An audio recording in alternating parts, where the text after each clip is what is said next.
director here at San Diego Mesa College.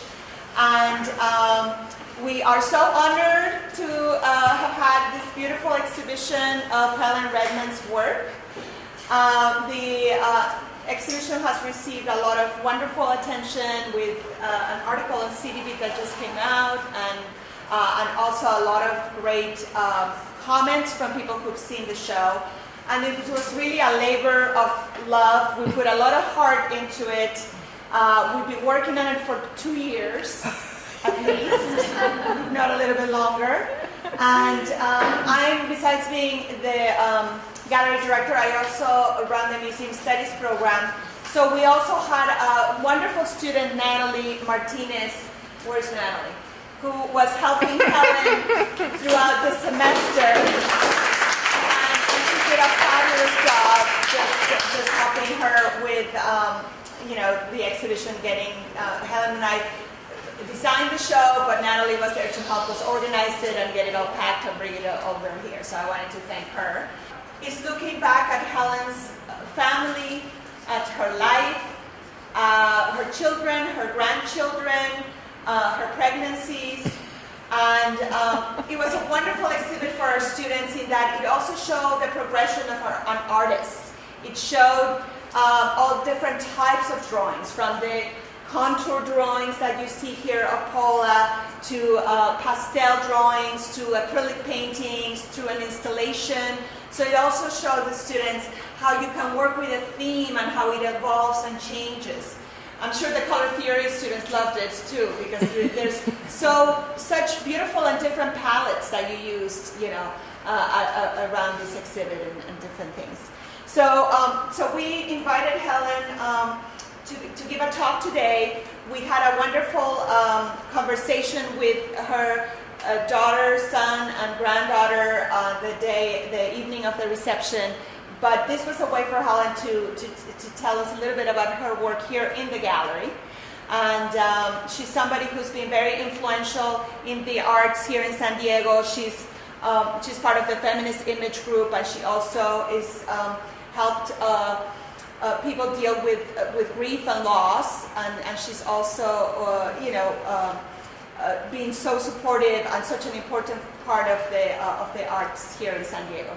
So thank you so much for being here today, and welcome. I applaud Alessandra, because without her giving me this chance, this show wouldn't be here, and I wouldn't be able to have brought this to fruition. So I'm deeply grateful for her having been born, grown up, gotten to the point she did, so she could curate the show, because it's taken a long time. I know that there's some art students here, and I wanted particularly to start at this end of the room, and I'm going to move around, because I think today I want to talk to you about form and medium and content, and how they're integrated in the work of an artist, and how over a long period of time the shifts that go on, and how different media speak to you in different ways, and what you need to express, and because it certainly doesn't stay fixed for most of us. But the most powerful thing that brought me into art was life drawing. So that's why I'm going to begin here. So there was something in what life drawing is: directness, immediacy, connection to people, that is part of who I am. Painting came later, and there's also a real strong connection to color that's just natural. I actually have no color theory. I have a very close friend who's written whole books on color theory, and she's included me for the theories that my work include, but I just do it, kind of. The earliest works here are just: I'm an art student, I'm pregnant. I'm living in an era that if you're pregnant, that's it. No more art school, babies, home, the whole thing. Somehow I'm still drawing, I'm still in art school, and I'm curious. I'm curious about everything. Bodies fascinate me. Every size, shape, age. I'm just totally taken with them. So, and of course the most available model is yourself. Particularly when you're learning how to draw, you know, over and over you're looking at your face, your body, whatever. So I'm trying to figure out, this is, what's my body like now? I had seen a few, we might have had a few pregnant models before I did that. I don't, sometimes I can't tell before or after, whatever, it all mixes up. But I just thought that the pregnancy shape is such a beautiful shape. And in the era I was in, we wore like tents. Like you did not show that shape. I love that today people are like Kenny and I just saw a singer perform in her 7th month of pregnancy, and she was in a spandex thing, and it was just wild, and she was rocking and all that. That was not something that happened in my era. But in any case, I'm just exploring, and again, what I'm using there is the contour line. And this book by Nicolaides was what was in, I don't want to say fashion, this book has lived forever. This is such a powerful way of the natural way to draw, the sense of touch, how when you work with a contour, you're essentially touching, feeling the line in front of you, the line of the person. So all of your senses have to be activated, all of your awareness. Your hand and your eye coordination become one, and the person and you become one, the whole thing, whatever you're looking at. So it takes a lot of drawing. There's thousands of drawings for whatever you're seeing here that are behind the drawing. And when I look back at these drawings, this is the infant daughter that I lost at 20 months when I was pregnant with my daughter Nicole. And that's still hard for me to talk about, but and these drawings had been in storage for forever. I think when we started talking about this show, I brought them out and looked at them. And even the pregnancy ones, it was just something like you keep in the drawer. And it was Alessandra and Doris Bitar and Amy Galpin looked at them, and they were so excited. So I thought, oh, you mean the drawing has, like I literally, what can I say? There's no way to evaluate what you've done. It's just these things were done. I was just observing my baby and drawing.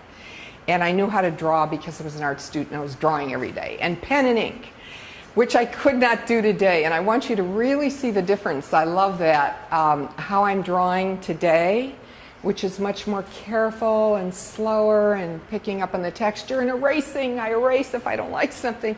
You cannot erase with pen and ink, nor can you with the oil pastel. So you are committed in a very, I was going to say scary. Well, to me now it's scary. It wasn't then. I was just, and that was powerful to draw like that. That's really power when you can accept whatever is just coming out of you like that. And I think for a woman that was a big step. That helped empower me too.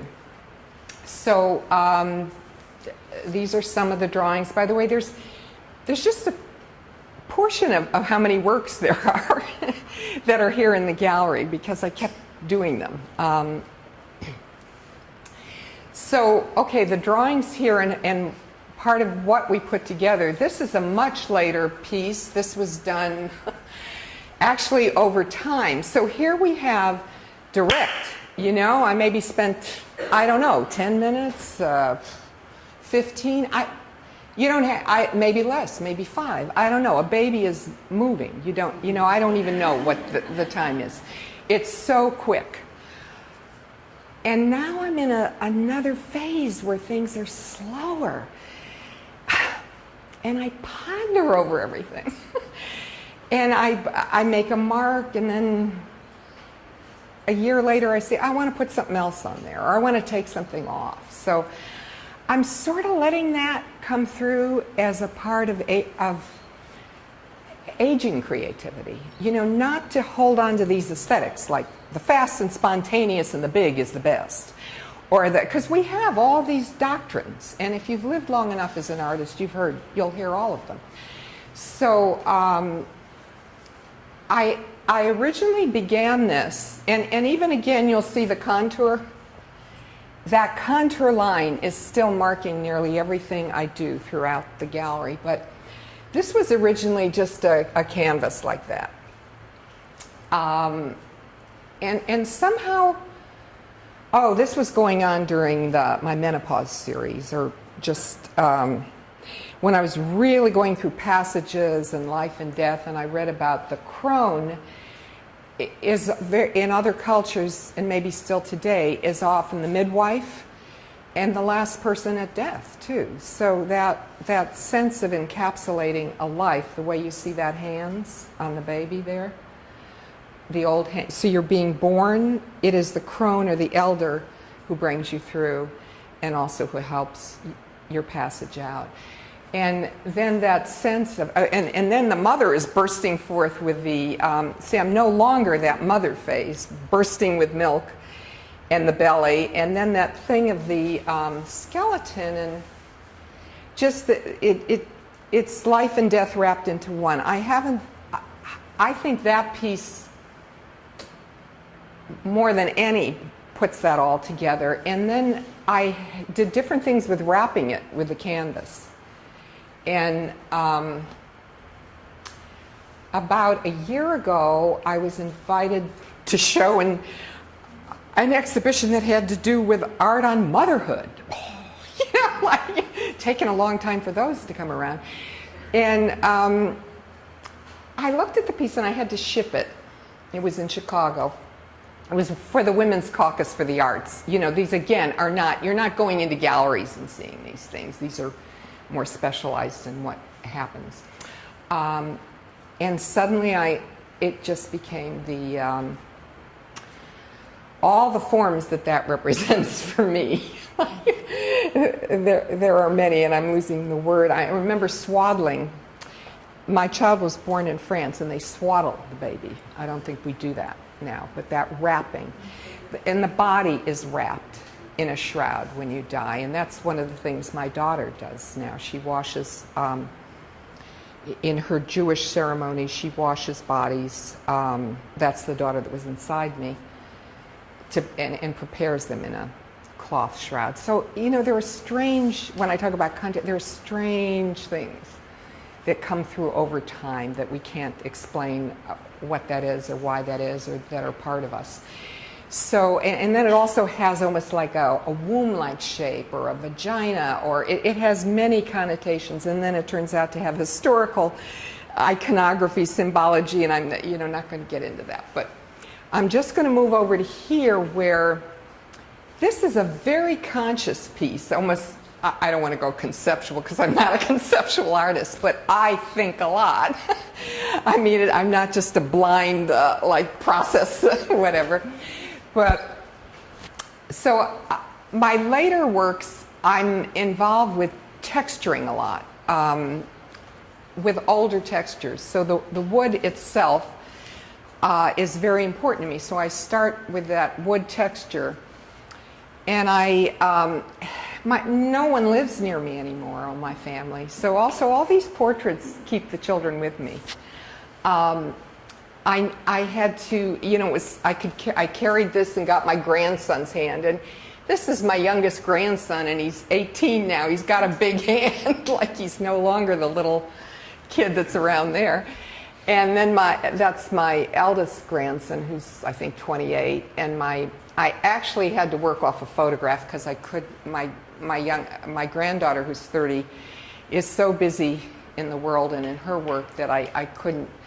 She wasn't around to get, so I worked from, as I say, I don't normally work from a photograph, but if I have to, I do. You know, at this point, I could pull it in. So I had this sense of I wanted to do an update, and I looked at them and saw, oh my gosh, there's white hair now, and wrinkles. My babies here are already that far along, and I'm still here chronicling them somehow. And the other thing, so we're all unified by this texture, and there's these hands represent. This is the hand of my son-in-law. Her her husband. And the children have 3 different fathers, and quite a story. But in any case, and Nicole is a huge heart. Nicole's the one that's inside of me when I lose Paula. And she just lives in service to the world. And so I just, many, many hands touch Nicole's lives.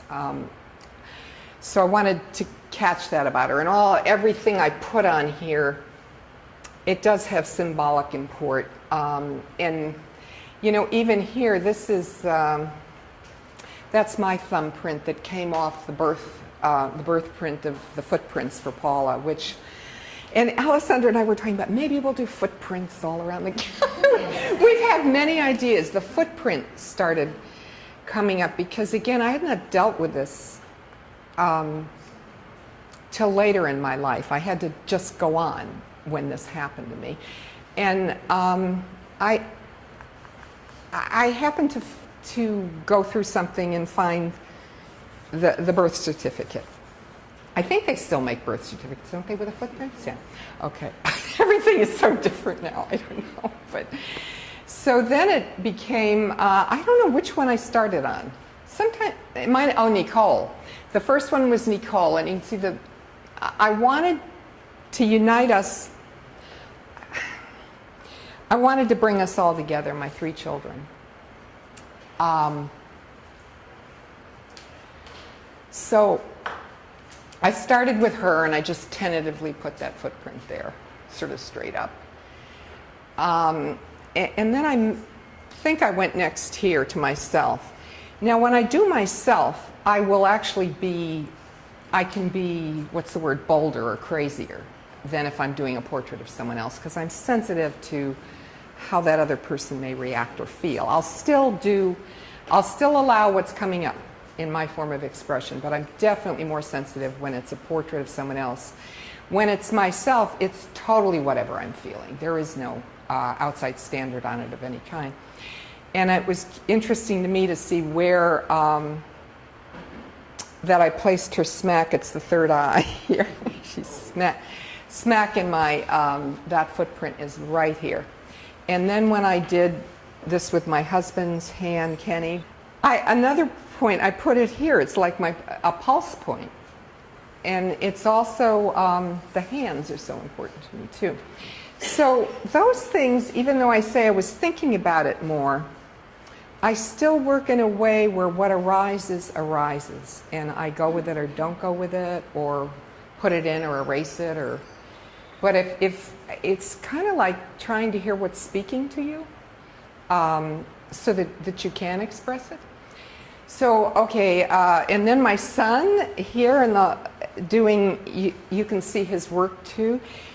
His drawing of his, he works in a very different way. I'm a freehand drawer, and he works almost with a compass in a very fixed way to delineate. So it's a totally different drawing system, and we laugh about that, because I said, Paul, just hold the pencil in your hand. He said, Mom, I don't hold the pencil in my hand like that. I have to do whatever he did there like that. You know, it has to be like that. So then I had to figure that out, what to do. It wasn't what I thought was going to happen.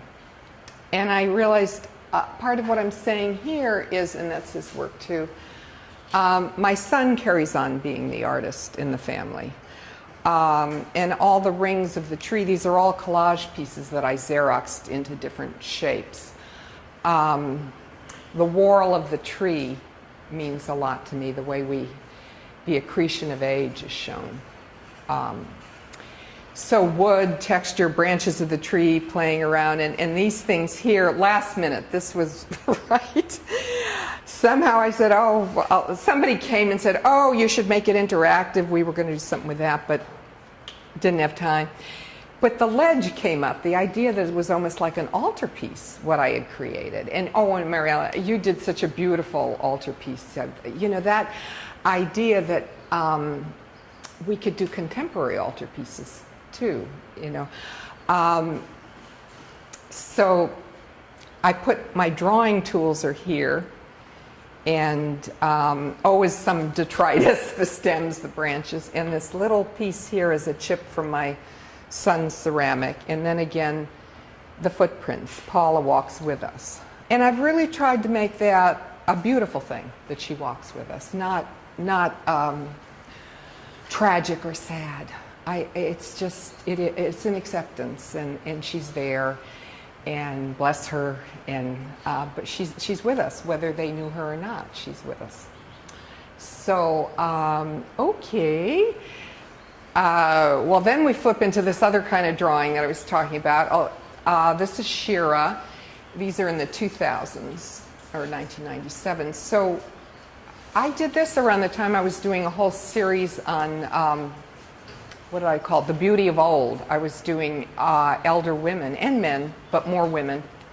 I was trying to find mentors for my aging, because my mother had died long ago. I had no one near me, no relatives that I could look at for what aging was about. And I didn't like the models the culture was projecting. So, but while I was doing that, she came to visit, so I drew her. So I'm saying the style I started using had to do more with pencil drawing. But the way I use pencil often looks like oil pastel, or that people don't even know what medium it is. It's colored pencil. But I begin with graphite or Conte crayon. What I like about that is you can turn it on its side, and it responds to your hand in just the right way. A pencil's a little different.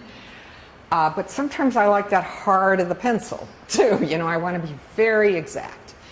So I mixed that up. And then I got into this idea here of the texture became so important to me. You can see I'm in very flat color most of the time.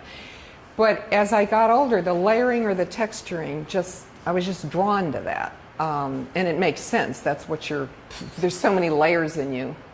By the time you're old, it's like, and so much art and creating of art, it all starts swimming around. In fact, you have to be careful it all doesn't break up, you know, that you get any form at all. You can break the whole field up. So I decided to paint the backgrounds, and I could talk forever about her, this portrait. I'm not going to, but she is like an avatar for me of her. And I wanted these colors to express the dynamism that she projects, so that's why I chose them. And then they had to be like, you can see they're shooting, the brush strokes are shooting up. I'm trying to give her, there's another worldly quality that's there, but yet, you know, and then her pose, she was just becoming Orthodox Jewish, and we're not religious at all. And the type of orthodoxy she was becoming was very fundamentalist and disturbing to us, to say the least. But nevertheless, when people in your family that you love, and in our family there's been so much diversity in the paths people choose, you make that effort to understand what that's about. And I think as artists, that's what we're about, being open to what we see, to what's happening. So trying to express that, and she, you know, it's interesting that she sort of picked up that Jewish star. You know, if you come up close, you'll see it. And the whole way her hand twists that, the gesture, that's another thing terribly important to me. When people sit in front of you, I know with a camera it's terribly important too, but all of a sudden, you know, somebody sits for hours, there'll be some gesture that's there that is really who they are, and sometimes they're right there in the minute if you're getting it with a photograph. But it's a different experience when you're life drawing, because a lot of time is passing when you're doing portraits like this. People are, you know, sort of confined. It's not a momentary thing. And you're also, I just wanted to say something about that. To do a portrait like that means she has to open to me. It isn't just me opening to her. So that's a very powerful exchange.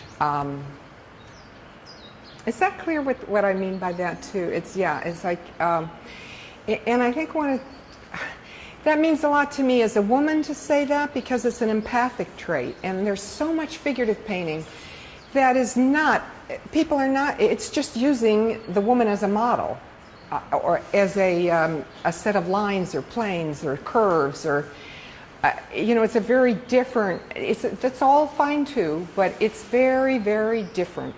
And it's very different when it's your granddaughter or your daughter or yourself than as if somebody else is looking at you. So I try to honor that, or I'm aware of that. I'm aware of that. Not necessarily as I'm doing it, but I know that that's in the work.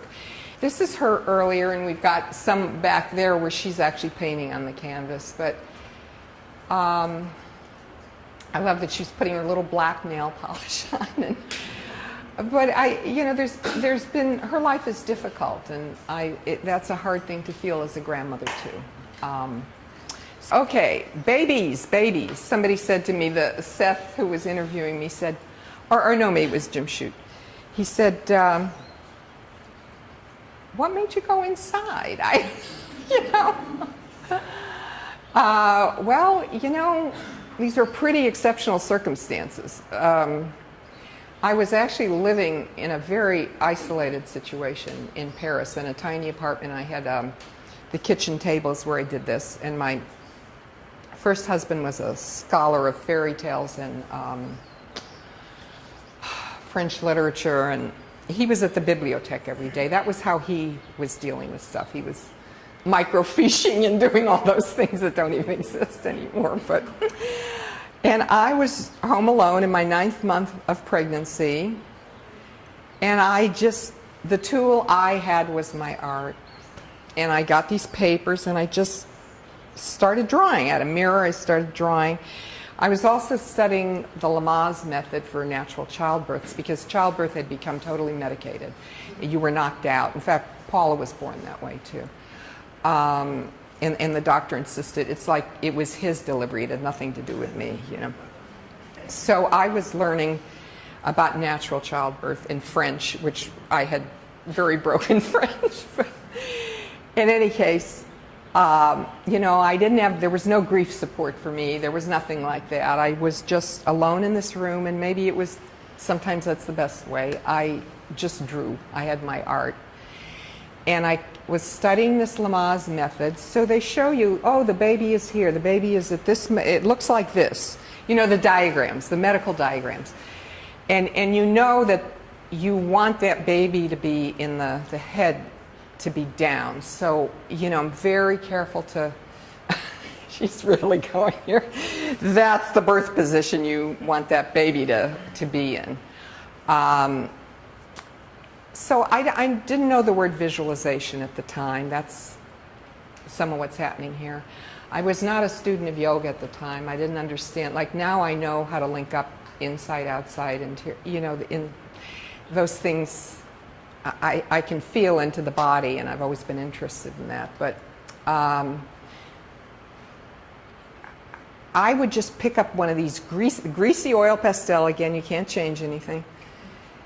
Whatever color I picked up, and people say, why are you green? Why are you blue? I don't know. That's how color is. You know, that was what I felt like at that moment, or what this expression or that, or yeah, I don't look like you know, the blissed out pregnant whatever, and something weird was going. I mean, I was 9 months pregnant. You normally have no energy. You can hardly move.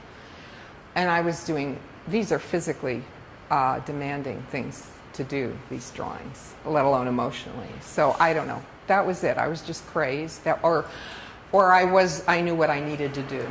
Helen, for these drawings, did you sketch them out at all? No. Previously, you just would draw directly on. They're all direct. Yes. Thank you for asking. That's what people might not be aware of, because the pastel is not something you can erase.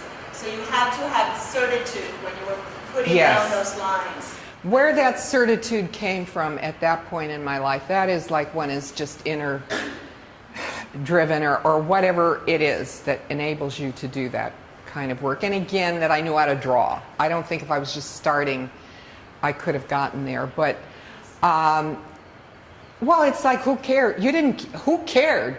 You know, it's just whatever I'm doing is, there's no outside standard at that point. There's nothing that's speaking to you when you're caught in something like that.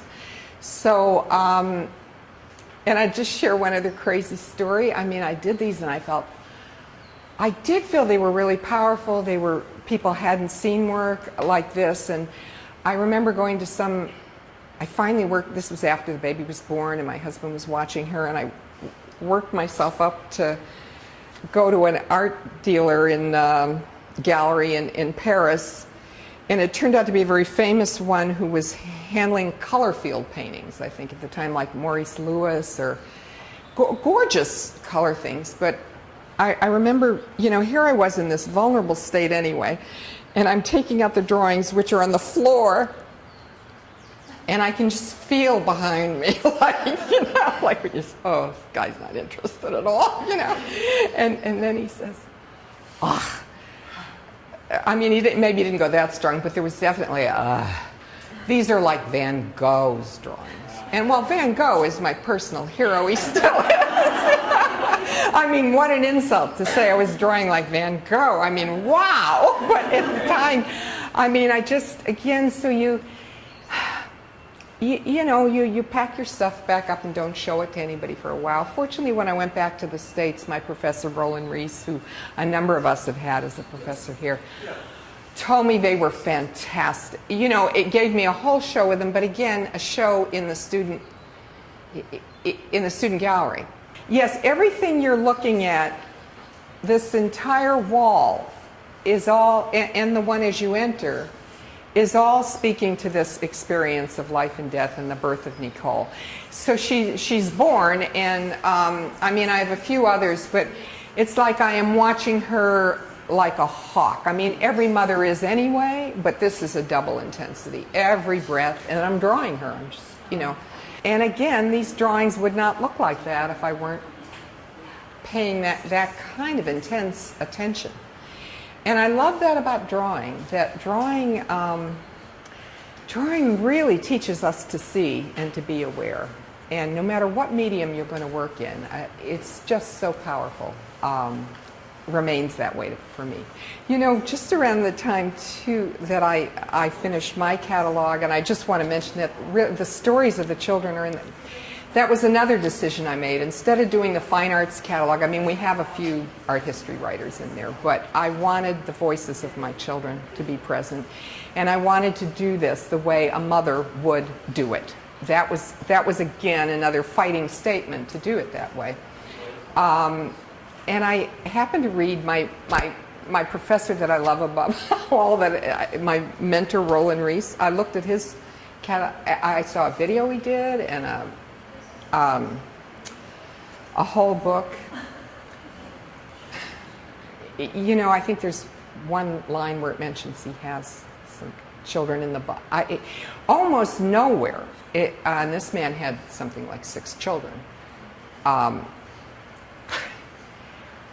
I don't know how to express that, or what anybody else thinks, or maybe there's a male artist here that could tell me. I mean, we were all taught to be professional. Professional, particularly for women, meant you never mentioned a husband, because in the early days I was called, like when I had a show, they said, Mrs. Jacques Barchelon is showing at, you know, whatever. So, you know, you got that message fast, but it's the issue of separation and compartmentalizing. And one of the things I'm trying to speak to for everyone, male and female, is the integration of our lives, that we don't have to, that shutting or blocking off isn't necessarily healthy, even though it's professional. Helen, I think one thing I pointed out is that I remember that when I was doing painting, my teacher would tell me you couldn't add any 3D stuff into it. And so I was showing the students these, because my teacher would always say, no, it just has to be paint.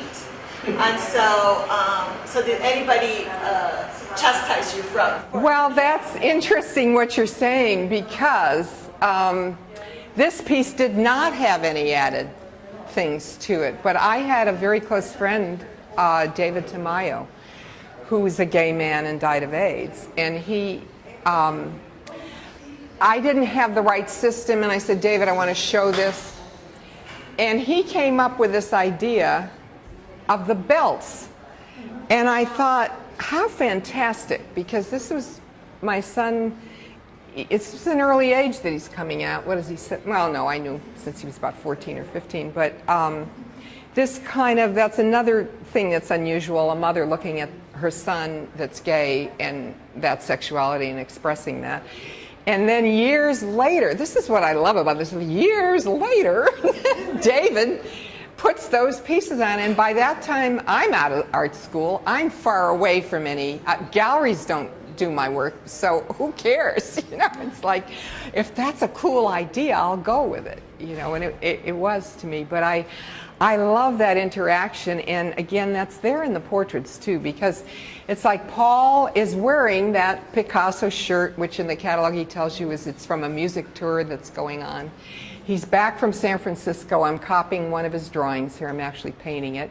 In other places around the room, the kids, my grandchildren are drawing on this portrait here. That's Isaac's son, and that's Shira up there doing stuff. And that's again, so you're looking at this child, Shira, is across the way, all grown up, 30 years old. So you're sliding around here with time. Well, and, Marianella, do you have any comments? Because you work with these themes. You're one of the few other artists I know that works with these. You know how much I admire you, and I feel that we speak the same language. I still work in my kingdom, my kitchen. In your kitchen, in your kingdom. Oh. And I also use my family as my models, but in many layers, because I talk about them and I add some other things with them. Mm-hmm. But I feel the same. I don't know. It's talking about your life, your experiences, your love, your maternity, your getting old. It's all the same. Yeah, yeah. So I feel very relatable. Okay. Because your work is an interesting hybrid. You're so focused on contour, but at the same time, your treatment of contour is really gestural. Yes. And that's a really interesting thing to me. You know, and even the realization that, for example, you're not sketching out, say, your figure in pencil first and then blocking it in. It's gestural. But, you're absolutely right. But I'm assuming you still, in the case of the pregnant, self-pregnant portrait, that you probably essentially sketch the whole body. No, see, I do a little. So you're really, you might just work on a limb. I have learned the gestural. Yes, you're absolutely right. Sometimes I'm just, or sometimes I may not even be marking it. But I'm, you know, those are the two basics, contour and gesture, that we learn when we start to draw. And those are the guideposts all the time. And you're obviously thinking about the negative space too. Maybe not in a negative sense, but yeah, I may throw the piece out. You know, I may take it out if it's. I have plenty where I'm in the wrong. What is it? Oh, the head's. Up the hand, up the. You know, so that gets thrown away. But yes, if you do this enough, somehow you are beginning to see. It's again to me, quantity of drawing too. I mean, over and over drawing to get that relationship to the page and the person and what you're doing, and because once those lines go down, they're so committed. It's like muscle memory, I guess. It could be muscle memory. It's like dancing. It's kinetic. And I'm just, by the way, that's my dear thing now at 70. I began taking senior modern dance because movement is terribly important to me. And frankly, I could just dance now instead of draw. I don't know if you caught any of that.